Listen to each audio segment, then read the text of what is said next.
we're glad to be your neighbors. Enon Valley and Petersburg have shared a lot of history from the very beginnings, all the way back to the Cleveland to Pittsburgh stagecoach. Came right through here and kept on going, stopped in Enon Valley, old Enon, we'll talk about that in a little bit, and then on to Darlington, on to Beaver Falls, on to Pittsburgh eventually. So, you know, whenever I drive through here, I think about those things. I'm a history nerd, and I guess all of you must be too, because you're here. But we put this together a while ago, and so I'll just point out some of the pictures, the significance of these pictures, and how they relate. And this one, it shows this is in our borough park. The borough of Enon was not founded until about 1899.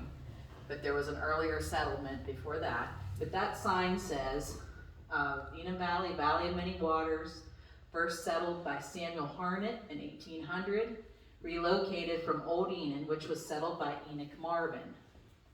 The Pittsburgh, Fort Wayne, and Chicago Railroad was completed in 1851, and they created a station, a roundhouse, and repair shops. And at one point, before it continued west into East Palestine, it was the turnaround point. They'd go back down to Pittsburgh from that point. And the town once had 3 hotels and an Oddfellows Hall. So if you drive through there, probably don't see any hotels left. They're actually all gone. And the site where the Enon Valley Inn sits was one of them. That was where the American House stood. So. But yeah, and then that sign up at the top, Newcastle 13 miles, that sign had been stolen by somebody. I don't know how they found it again. So it's not in its original location, we just put it at our borough park. And the log cabin up in the corner, that building is actually still standing. That's the oldest house in Enon. And it's up, I don't know if you know where our memorial park is, just right across from the fire hall. If you continue up the hill, that's where that building stands. It's covered with like vinyl siding or something. And that old car, that was from 1924. The cement road was finished from Newcastle to Enon Valley. So they had a parade, it was in the fall. And that little boy is George Martin. I don't know if anybody knows him, but I believe some of his relatives went to church. Was a Rager. She was a Rager. Yeah. And I think a lot of them came to church up this way at the Presbyterian Church in Petersburg. And I want to say, I read recently, was that church founded around 1873? Does that sound familiar? Yes. Yeah. So that happened partially because the Little Beaver congregation at where our cemetery is on 351, the church actually stood across the street. And that building, the original building was brick. There had been a storm, the roof came off, then they built a frame building. And by 1873, the town of Enon, Enon Station was more populated, and the presbytery allowed them to build another Presbyterian church in 1873, and that caused a split. The Little Beaver congregants were kind of upset that, you know, that wasn't all that far away, why do we need another building? And of course, people walked to church then a lot. But the Little Beaver, it was a little bit longer to take a walk. We had relatives that crossed several farm properties to get to church every Sunday. But that caused a split, and I think I read that some of those people, instead of going to the Enon church, went to Petersburg. So if they were closer up this way, that's probably what they felt they wanted to do. So, but that George Martin's family is well known in the area. Let's see if I could get, it's gonna take me a little bit to, next.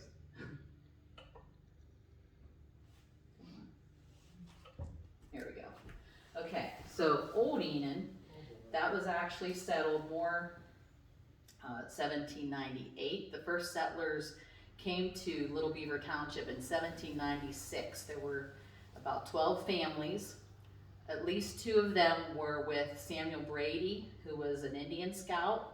So they had been through this area, coming up like from Fort McIntosh and going on up into the Cleveland area and such. So they liked the land that they saw, and they came back this way after the treaty was made. I believe that was 1780, if I'm correct, when they made that treaty with the Indians.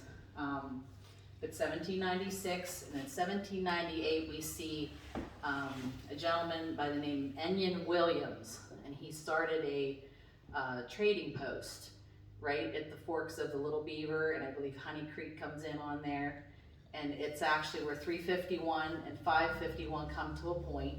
So we have our own little Pittsburgh right nearby. But that was pretty much where the settlement was, and that became known as Old Enon when the train came through in 1851, because all those businesses kind of dwindled and moved into the town.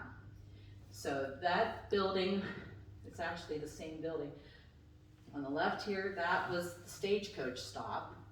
And you may see it, it's where Old Enon Unity Road comes out onto 351. It's still standing, it's kind of in disrepair. The Forsyth couple lived there, Robert and Elsie, and they're both gone. So it's kind of, we've been wanting, people want to buy it and can't convince the son. But there's a purple lantern outside. Maybe you've seen that if you've been past. But that building, I would say the town of Old Enon was formed in about 1838. Enoch Marvin was the land agent for the Pennsylvania Population Company. So he had a lot of properties that he dispersed for Revolutionary War veterans. Either if they were adventurous, they did come out here, and if not, they would sell them. And you never would know, it could be a real high price or whatever was profitable at the time. So Enoch Marvin laid out the town of Old Enon. There were blacksmith shops and stores and tanneries, and it's like when you drive through, there's not much. There is just a few houses left, including that one that has a little chimney still standing there. But that one was, I believe they had a gas station in that one. It was covered with insul brick, and as a lot of them were. In fact, right above it, in fact, the red, I don't know if you can see that, the picture right above shows a red insul brick building. That's chimney now. They tore that down. Let's see here. Oh, that was better. How about left click? How about that? All right, and then Little Beaver Township also has a little town called Newburgh. And those are our township buildings. That's on 551 going towards Mount Jackson. It's about 5 miles from Enon, would you say? A little less than that. Yeah. But that was an actual town. Both sides of the road had homes. This is an actual plot map showing all the lots. So that middle, down in the middle, they called that to Smalls Ferry went north, and to Darlington was the south. Smalls Ferry is actually, if you ever heard of Hillsville, that road went all the way up to the Mahoning River. So that was one of the earliest roads that were built. But yeah, there's... That middle building was the blacksmith shop, and with the peak roof there, and it, on the picture on the right there, and that had been Duff Motor and Implement had been in there.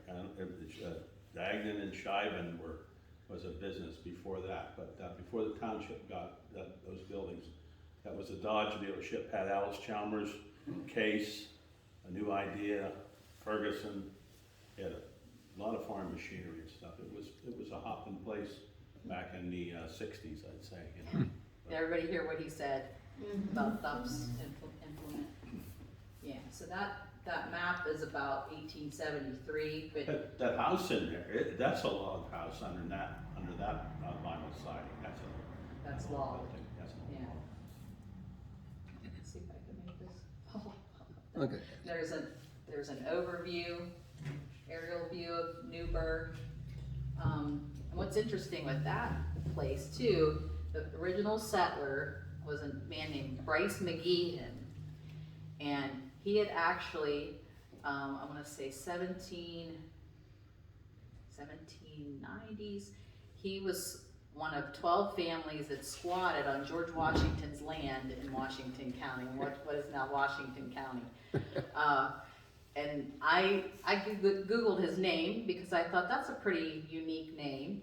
Not a lot of doubles that you could mistake that name.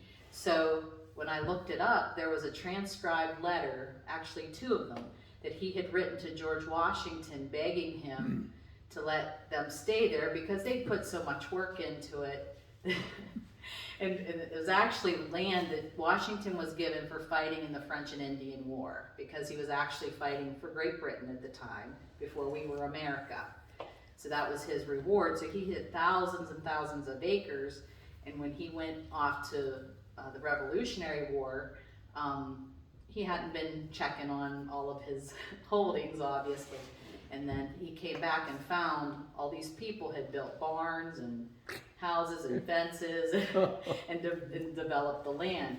So he had a meeting with them, and it's a place called, I wanna say, I think it's Venice in Washington County. And actually, there's a couple of those Pennsylvania historical signs talking about these squatters and this meeting. So Bryce McGeehan obviously didn't win his case. He used these beautiful flowery words though, like your excellency, begging your pardon, and but it didn't work. So he ended up in what was then Beaver County, and he was on the tax rolls by 1800.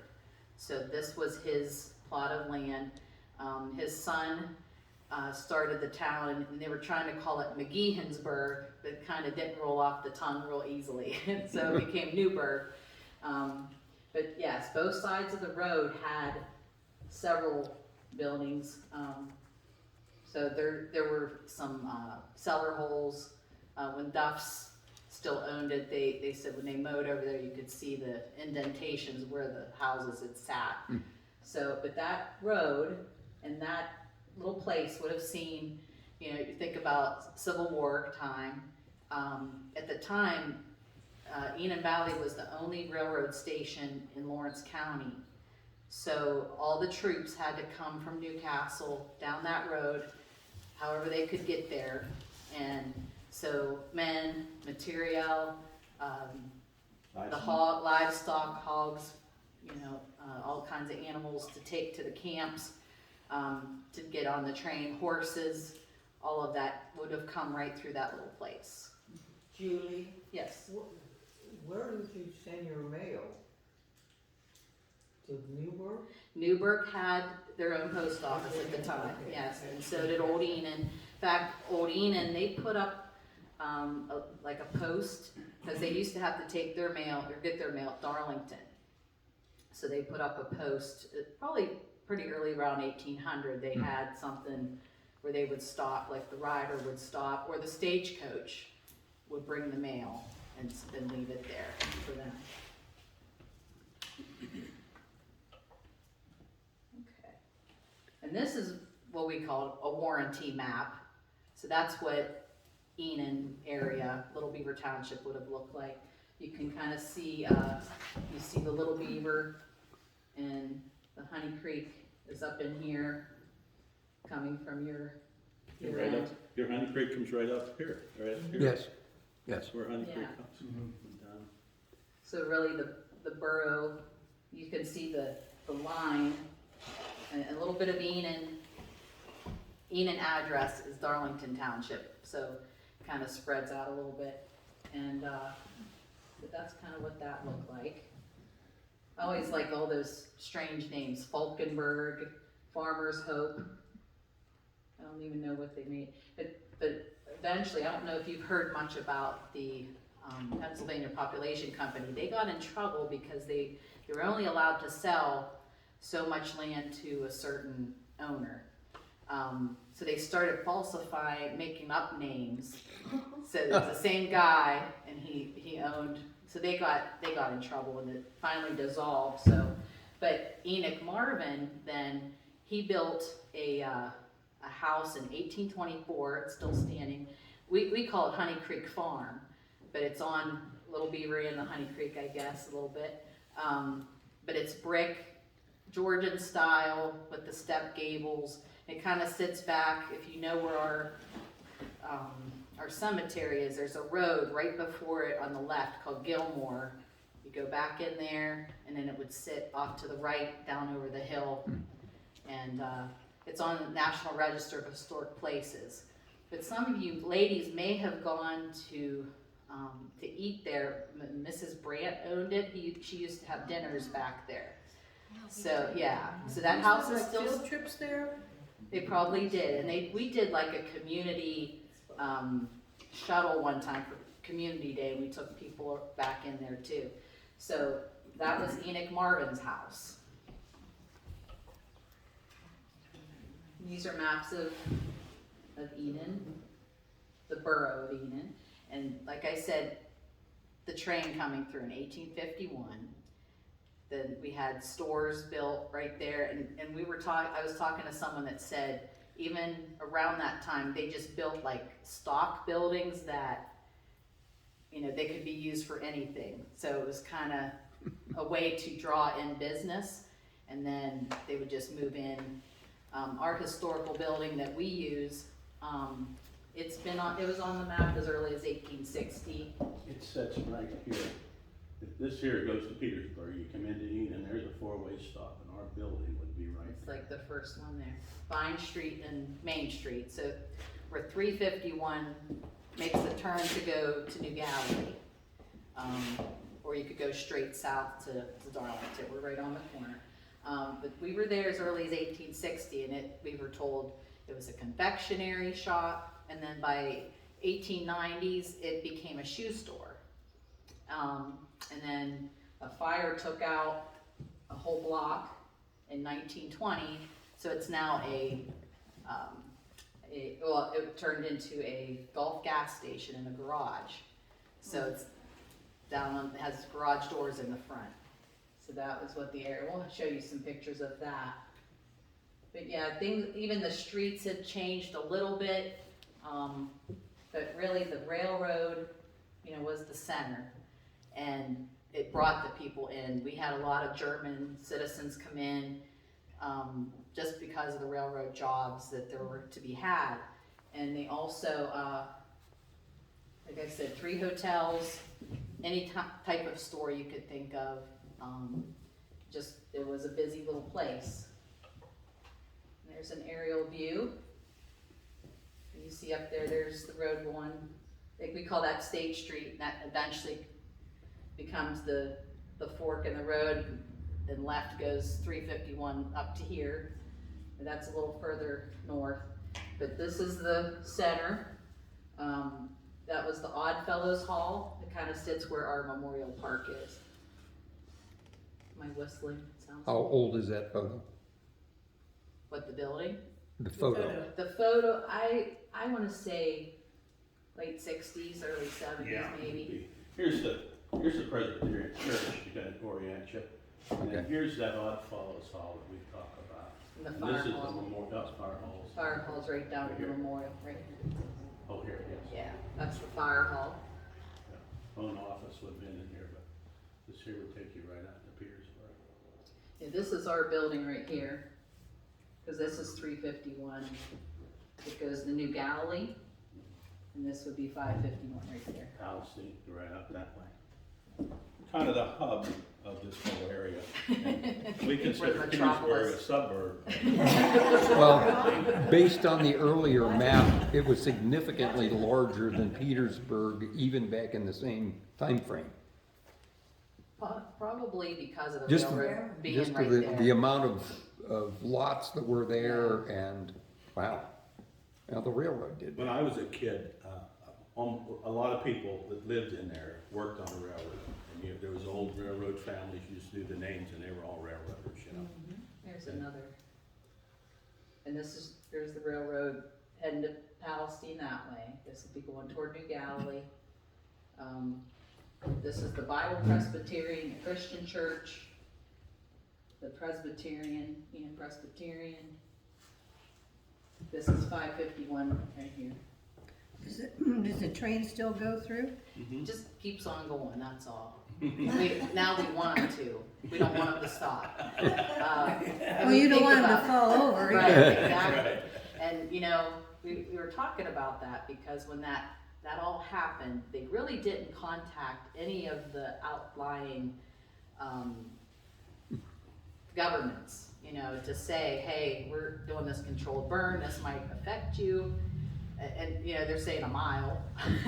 And it was long, it was further than a mile because it came over our house, that cloud.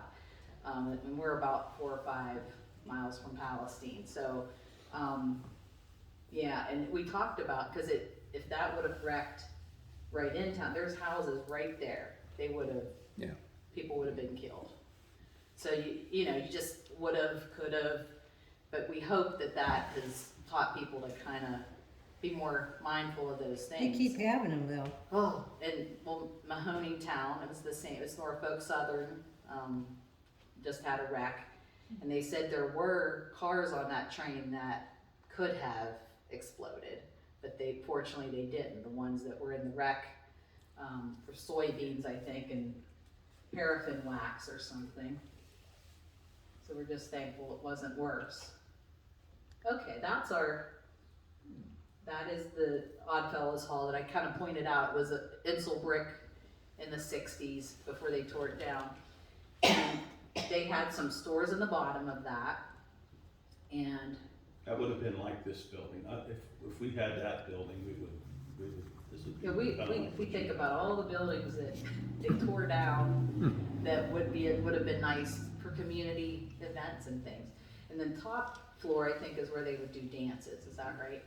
And I want to say it was the 40s and 50s that the Dudas family had an appliance store, and Noni Vogel was a Dudas, one of at least 10 kids they had. I think so. Yeah, and her parents ran that. He worked in the daytime for Duquesne Light. Then he would come home and they would work in the shop. They had color TV like before anybody else, and so they'd sit a bench out. People would just sit and watch TV outside the store because not everybody had TVs then. So yeah, and that's the house that is sitting there where the Oddfellows Hall would have been. And I don't know the reason. A little bit. Go ahead, finish what you. Oh, no, it's okay. What would make somebody odd? I don't know what, it was. It was a fraternal organization, kind of like the Masons in a way. Mason? Kind of like that. It was Maybe like the Knights of Pythias. Yeah, Yeah. true. Yeah, because they had, for the kids, the teenage girls would dress up like a prom. The Rebecca Lodge, I think that was the Oddfellow. Like Rainbow Girls. Are they So, still like- around? Oh, yes. Are they? Yeah. Yeah, and our chapter's gone, and I think where they found some of our stuff from our chapter was over at, Clinton, over by Wampum. There was an old Oddfellows Hall they tore down, and there were some of our papers in there, so they gave us a box of things I don't have no idea what to do with, but but yeah. And in the basement there was a steam engine. You wanna? Yeah, I can tell that story. There was a man named Fred Dilworth. He was from Palestine, Fred Dilworth. I worked with him at NRM years ago, back in the 70s, and he found out I was from Enon, so he had lived in Enon. And when he was like 5 years old, he used to wander all around town, and there was he was just fascinated with mechanical stuff. And so he was everywhere, and everybody had to watch out for him. You know, you get the trains going through town, and you had all these steam, there was a gasoline engine in here that ran a machine shop that was in the first floor of this. And it had flywheels on it that were like this high. And they used to do what they call walk the wheel to start it. So they pull it to compression stroke, and then the guy would climb the spokes, and that thing would go around, and then it would hit and start up. Well, he was there. He'd be at the machine shop looking in, seeing what's going on. And they had chased him off day after day. Well, one day he walked up there, and he looked in that basement window of this building, and he saw the guy who had went down to start it. He was going around on the wheel holding onto the spokes. And he had gotten caught, his belt had gotten caught on the axle. And he was going around and around and around. So he went in, and of course, as soon as they saw him, they started chasing him off again. And he was persistent, and they ran downstairs. They figured something was wrong, ran downstairs, got the engine shut off, and that guy that started the engine, the mechanic said, I couldn't have held on one more revolution. He said, I was wore out, and he saved his life. And but that was a good story from. I like these old stories that these old guys tell, but that was probably around 1920 or 25 when that happened. Wow. But that was in that building. They use it for a lot of different purposes. But. Yeah, many stores came and went. George Andrews, you can see his name above it. He eventually sold farm equipment and Fords, and he eventually was in a mill that was actually down the street from the fire department, and it was a 2-story mill. So he made a ramp. So when you came out, he would swing those things around and fly down that ramp with these with these Model Ts and stuff. He was an interesting little guy, but there's still, his family's still around, descendants, but that's kind of what it was looking like before they tore it down. It has a lot of character to it too. And this picture showing our memorial board, probably from World War I, and that flagpole was wooden, and wasn't it actually hinged? You said that. Actually, it was notched. And it was, my granddad told me this story because he watched it go up. He was born in 1893, and at the turn of the century, they decided to put a 100-foot flagpole up. Wow. And they notched this pole so it would go together in sections, and then they had the blacksmith measure. He made bands that he put on there hot, and then he doused them with water, and they shrunk into the wood, and that held them together. But I don't know whether it was 3 or 4 sections, but they raised that flagpole with horses and pike poles. And my granddad was there when they did it, but he was fascinated with the way they joined those poles together. Is it still there? No, there's a metal one now. That one, I'm not sure if that had plumbing. Probably eventually they did. But we were talking to a lady yesterday, and this is kind of along your lines of talking about your veteran. And we had a veteran on our memorial plaque that the family's not in this area anymore. The last name was Hunsinger. And it said he was killed in action, but we didn't know anything about him. So we did a little bit of research, and finally I found the sister through an obituary of another brother that she had. And she's actually the president of Austintown Historical Society. Her name is Joyce Pogany. And she said that her dad was working at a Youngstown, like a steel mill out there. But he decided he wanted to have a farm, so he bought a 250-acre farm, late 40s, early 50s in Enon Valley, Little Beaver Township. And she said we went from living in Hubbard to indoor plumbing to coming to Enon with no phone and an outhouse. Pitcher pump in the kitchen. Yeah, so she had to walk out a long lane to get on the bus to East Palestine. So. But it was an interesting, we had a nice discussion with her because We didn't know anything about him, and we wanted to honor him and know his story, so she brought his pictures with her, and we have his obituary. So we're gonna feature that this year. For Enon Valley Community Day, we do a little paper. We have two versions of it at the back if you want one. But we do the Enon Valley Echo, and so we feature a property, tell a story, and then we do a veteran. So that's our veteran. And so we're glad that other places are like-minded. You know, we have to remember our veterans. Sometime we wanna make a trip up there to Austintown, and maybe we could invite your folks to see if you're interested to go up, because it sounds like they have a really nice historical society, nice display of stuff. Yeah, they have a log cabin and a stone house, I believe, so. Okay, cool. But this is a blacksmith shop, it is still standing. It's a garage right across from our fire hall, so the spear houses that are still in our community.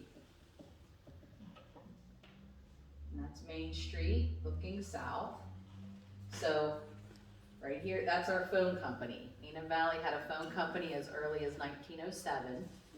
And it's actually kind of in the same spot, just like the second building in. The phone company was upstairs and the post office was downstairs for a time.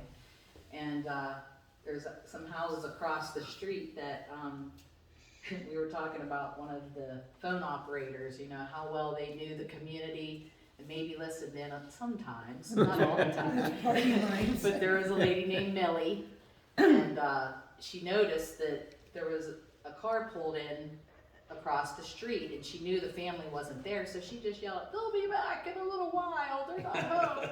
But, you know, just kind of, everybody knows your business, you know. But she was, I don't think she was like a mean busybody, she just knew the answer, that's all. Yeah, and that's showing a little bit up close. You can see the wires going into the upstairs for the phone company there.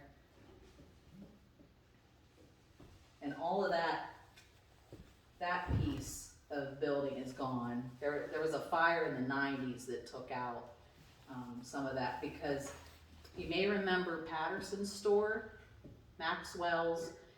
They had a hitching post in the front for the Amish to hook up, and they were there as late, like into the 90s. But there was a fire, I think it was about 1993, that took out that piece of frame building there.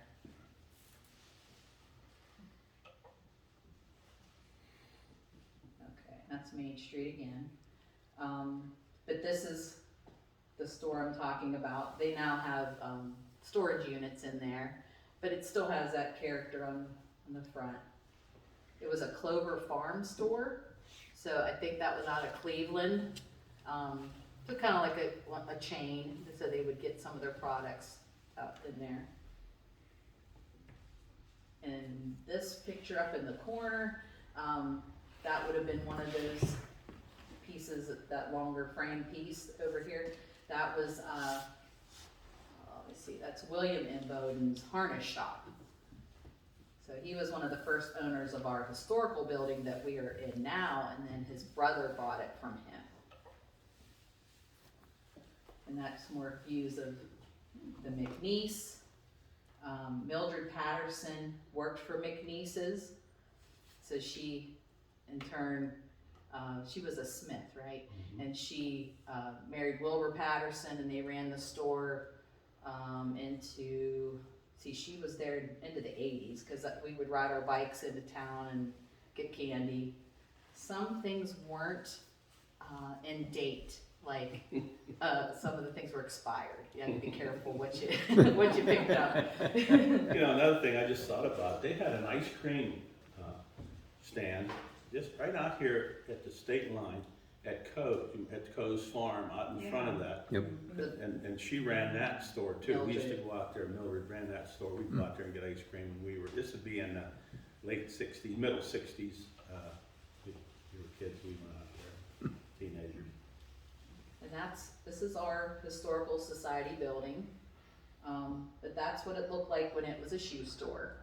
It had the man door, and the two front windows matched. And And then you see the family's house was a 13-room house there. And in 1920, the fire took out the whole block. And we didn't have a fire department at the time, so the closest was Palestine. So we lost pretty much all those buildings except the St. Lawrence Hotel was still standing over by the tracks, but it took probably 5 buildings out. And so when they built again, you could see that the upper right there, they built them either brick or block. Do they So- know what started the fire? There was a restaurant in one of the buildings, and they think that it was just a fire from one of the stoves or something. And then the house that's sitting there now beside us, it used to sit back by our post office, and they used horses to pull it across the run beside us, so that the family that ran the gas station had a house to live in. And then we're presuming that they changed that window so that the pumps were out front, so that if they were paying at the window or calling in, and we even found there was a rope pulley type thing that they could maybe ring a bell to let them know someone was there, so. But you can see the condition that the building was when we bought it. I guess it was 07, they bought it. The borough wanted to get rid of it. They wanted to probably tear it down. And we had to do a lot to it. The roof was, the tin roof that was leaking very badly. So there's a lot of damage from that. But we got a grant and put the roof on first. And so it's a metal roof. And then we had to replace some windows and the door. We had someone rebuild the doors for us.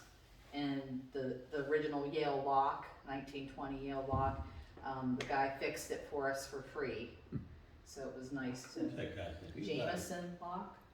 Jameson from Elwood? No, he was out here. Oh, he's out here. Yeah, he was, That's another showing that house that went. So that little tiny, you can see a little awning sticking out. That's our building. So that's how close it was to that bunch that went down. So there's like a picket fence, and then took that all out.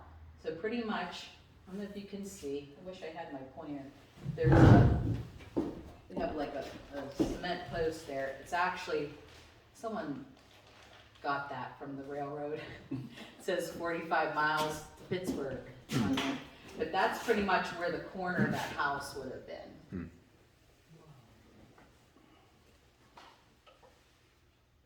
And that's the block that burned. This is our building here. So all of these went. There was a little barber shop, a store, a drugstore, and a house. So, like I said, this replaced the 13-room house, and then that little one is a barber shop, and that was a store with the white front there. Something like that, is that arson or I just think, just accident? I like think a it was cooking fire. like a cooking fire, and then not having a fire department right there to take care of it. And we actually didn't learn our lesson again, like it was late 40s before we got a volunteer fire department. Because there was a log cabin up on the hill that burned, and the baby was killed, and the mother eventually died of her injuries, so. Yeah, so that's showing, there's one of the, I think it was the barber shop there. That house is a 1920s era on the bottom there, I believe 28. And then if you're looking, that's the parade I mentioned before from 1924. So there were buildings missing, and then there was a brick one that had gone up. This little guy was up by 1924, but there wasn't much there yet until after that. So this store, kind of an unusual setup. The house was, the gable was turned the opposite way. Usually you see the front gable facing the street. And so that store and that drugstore were both, I want to say the fire was in that building. The Kerr, at the time of the fire in 1920, it had a restaurant in the bottom floor, so. And that's the St. Lawrence Hotel. That was actually one of the first buildings that were put there in 1850, 1851.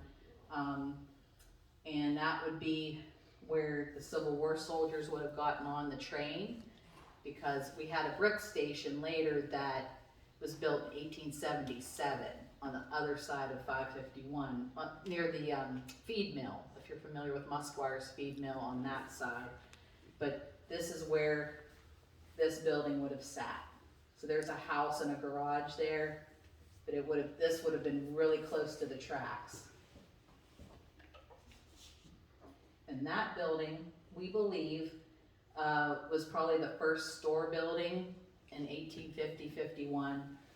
There was a man named Benjamin Ramage from Pittsburgh that started that, had a store, and they were actually part of the Underground Railroad as well. And that's actually the parking lot of the Enon Valley Inn, if that gives you a little bit of a, you've been down that far. And that's for sale, by the way. They're having an auction if you need, if you want to buy it. Yeah. So the Enon Valley Inn, the American House sat right on that spot. Okay.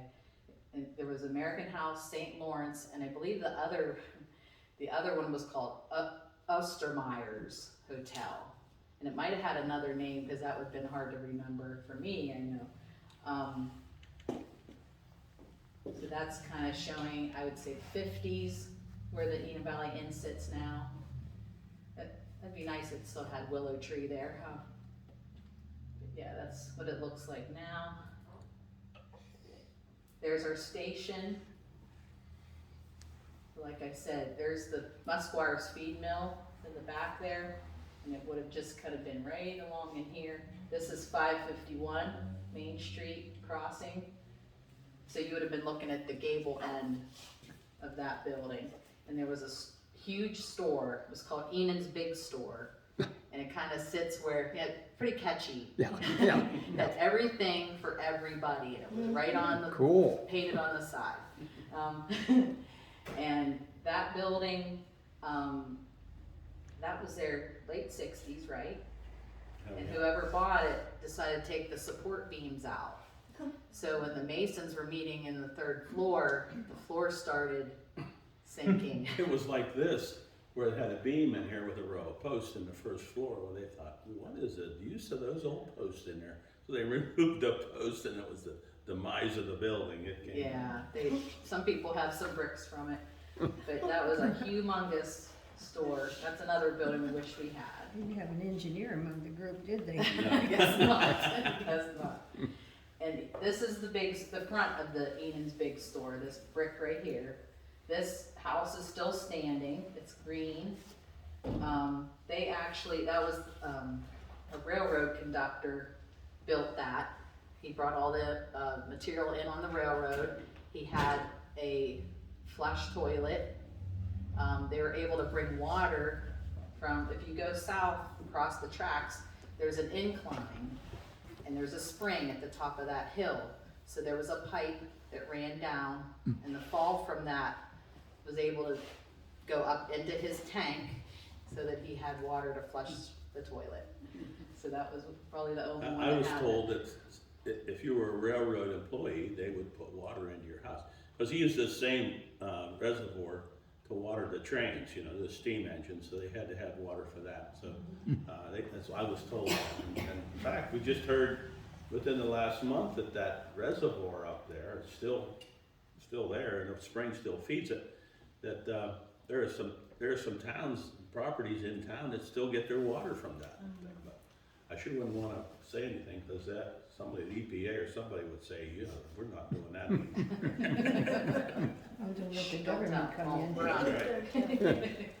But this gable right here, that is the other hotel.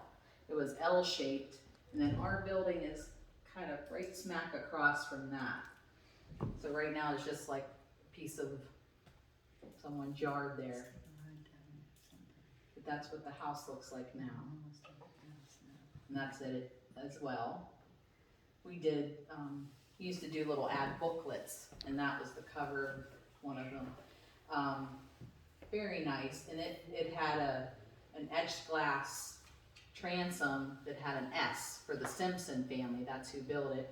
And then they said in the side somewhere, it might be this little bump out, they used to have an office when they put gas lighting through, and I don't know, they wouldn't have heated with gas at that time, mainly the lights. They may have cooked with it, and I don't know Maybe if they heated with it or not. But that's where you would pay your gas bill, and go into that building, that house. Okay, this is showing, this is the St. Lawrence Hotel, the first train station that would have been built in 1850. Here's our 1877 building. So this is 551, right here. And I'm trying to think, this is the Victorian house, the green one. This is the big store right here. And there's the feed mill.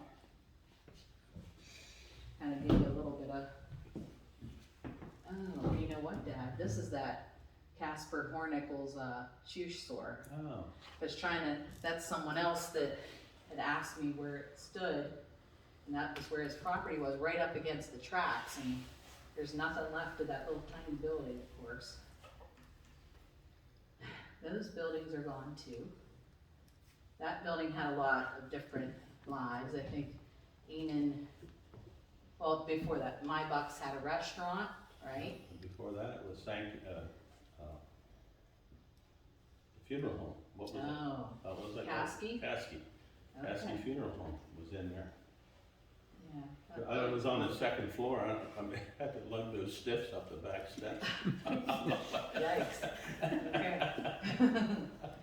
But Fry's had ice cream there, that little thing Yeah, sticking yeah, out. yeah. And I think there's gas pumps there. But not anymore, they've torn that down. That house is still standing.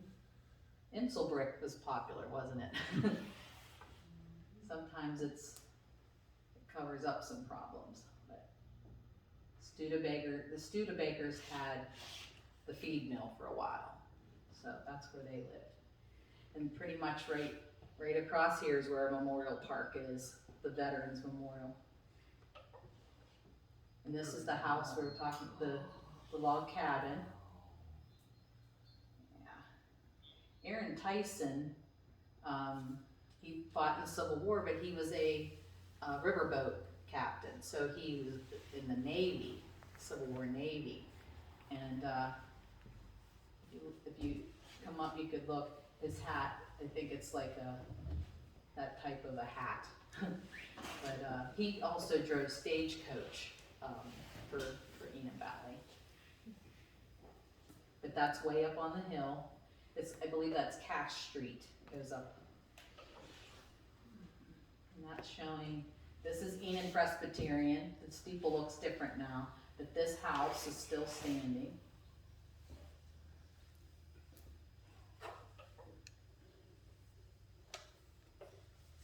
This is, if you come down into Enon on 351, and you would make a right on 351, that becomes Anderson Road, Vine Street, Anderson, and it'll take you all the way out to 14. You go straight out.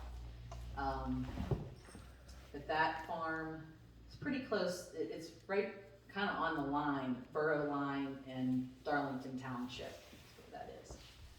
It's kind of sad but those old barns take a lot of work to keep up. It's hard to maintain that. And that's just some homes on Vine Street. See the dirt? house is still standing. Zays.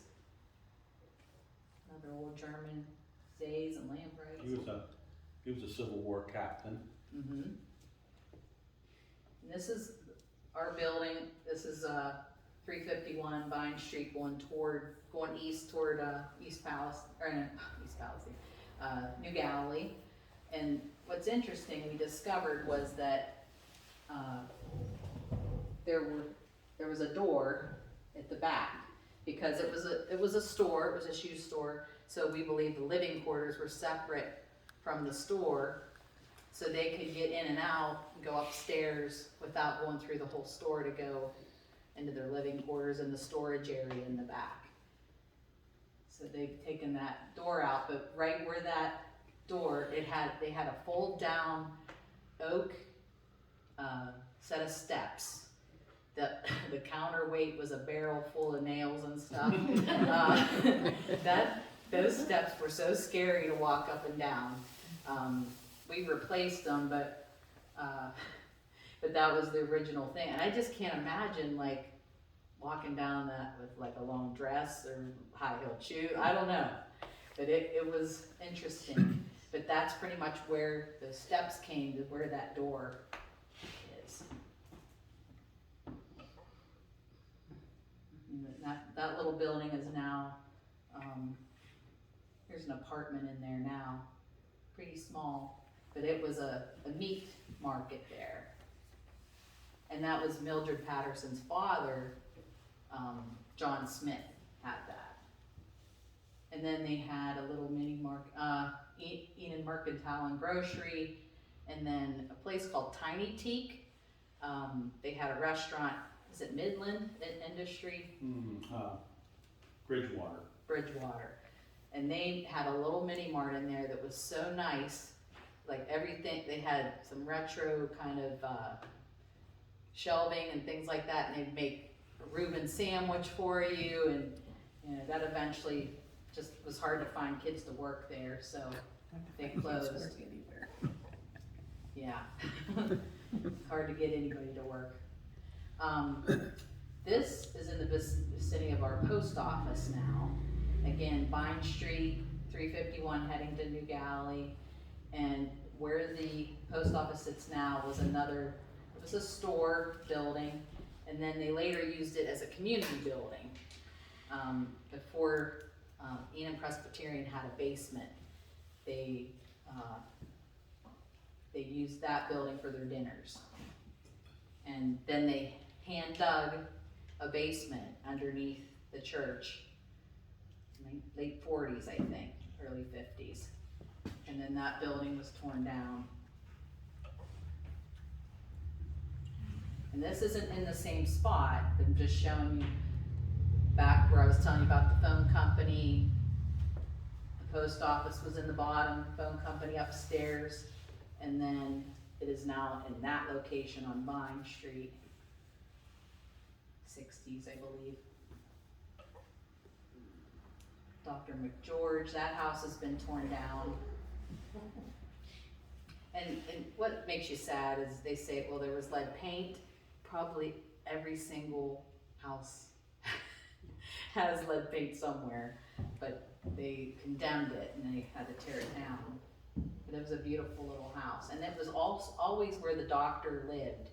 There were at least 3 doctors that had lived there at different times. And he loved horses.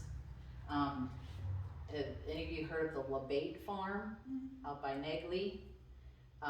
When Dr. McGeorge retired, he lived out there and had harness horses that he raced. So that's what he did in his retirement. But so he had people take care of horses for him,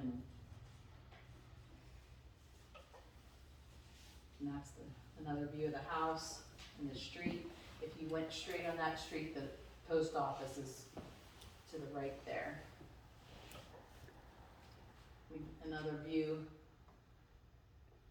the oldest house, and then there's the Oddfellows Hall with, I think George Andrews had some kind of an open house, and he sold farm implements and Fords, like I said. So that was like a community gathering, but that's pretty much, I think that's all of it. Yeah. Did you have a schoolhouse? Yes, Enon had, they had a brick building that they built, I don't know how early that one was, but it became, they outgrew it.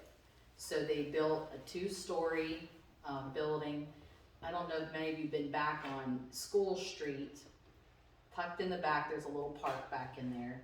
And we have a 2-room school building that's still standing. That's from 1927, where the basketball court is kind of perpendicular to it. The 2-story building sat there. And they graduated students there up until 1946, I believe. But then after that, we were just saying, some of the kids went to East Palestine. Mount Jackson. And then Mount Jackson, they had to make the decision not to cross the state line. So they eventually, those kids graduated from Mount Jackson. But they used the building as part of Northwestern Blackhawk eventually. And I want to say into the late 60s, early 70s, a lot of our area kids were. Where was using the that. auction place where you took your eggs and produce? The auction would have been, that's 351, right? So it'd be between here and Enon, it would have been on the left-hand side, right? Yes. Busser's Cheese Factory, Building's right still across standing, from. it's pretty bad shape, the Yeah. sale barn's still standing, Yeah, so if pretty we bad shape. There's a, just head down, Like I said, I remember taking my grandma this there with road. her Yeah, eggs it's and only- her produce. how about that? That's only, 3 miles maybe And down. that was even in the, probably like 64. Yeah. yeah, they were still having sales into the 80s and 90s, because I remember even flea market type stuff you could get there, Mhm. so we would go. Well, thank you. Any other Thank you. comments? Thank you for Now, having what us. type of artifacts do you have in your society? Well, in our building down, the building I showed you, it's mainly like the homes and the businesses. We have a lot of railroad artifacts down there. A lot of railroad families still in the area, and one gentleman lent us a lot of things from his collection. We have a mail bag, a canvas mail bag that would have hung on the hook that they would have grabbed. The sign off of the station, red with the gold, says Enon on it.